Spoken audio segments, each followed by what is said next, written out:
Hello friends, 100 days weight loss சேலஞ்சோட day 38. நான் இந்த வெயிட் லாஸ் பண்ணுறதுக்காக டே ஃபுல்லாக என்னெல்லாம் சாப்பிட்றேன்றதை பார்க்கலாமா? வாங்க வீடியோக்குள்ளே போகலாம். வழக்கம் போல் எந்திரிச்சு ஃப்ரெஷ்ஷப் ஆகிட்டு நெல்லிக்காய் பீட்ரூட் ஜூஸ் தான் எடுத்துக்கிட்டேன். அதுக்கப்புறமா காலையில் பிரேக்ஃபாஸ்ட்டுக்கு என்னென்னு பார்த்தீங்கன்னா, ஒரு தோசை, புதினா சட்னி, அப்புறமா கொண்டக்கடலையும் பட்டாணியும் வேக வச்சது, 2 வேக வச்ச முட்டை, க்ரீன் டீ. இதுதான் காலையில் பிரேக்ஃபாஸ்ட்டு. அதுக்கப்புறம் மதியம் லஞ்சுக்கு என்னென்னு பார்த்தீங்கன்னா, கொஞ்சமாக வாட்டர்மெலனு, ஒரு மாம்பழம், கொய்யாப்பழம் 1, கேரட் 2, காலையில் வேக வச்ச சுண்டல் தான் இருந்துச்சு, அது கொஞ்சம் எடுத்துக்கிட்டேன். அதுக்கப்புறம் ஈவினிங்காக டீ கொஞ்சம் குடிக்கணும் போல் இருந்துச்சு, அதனால் கொஞ்சமாக டீ எடுத்துக்கிட்டேன், சர்க்கரை இல்லாமல் தான்.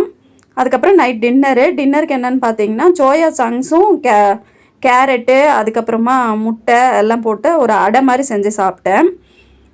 அதுக்கப்புறம் கூடவே க்ரீன் டீ எடுத்துக்கிட்டேன். அவ்வளோதான் ஃப்ரெண்ட்ஸ், என்னோட டே முடிஞ்சுது. டே 39 நாளைக்கு எப்படி போகுதுன்னு பார்க்கலாம். சேனலை சப்ஸ்கிரைப் பண்ணி சப்போர்ட் பண்ணுங்கள் ஃப்ரெண்ட்ஸ். பாய்.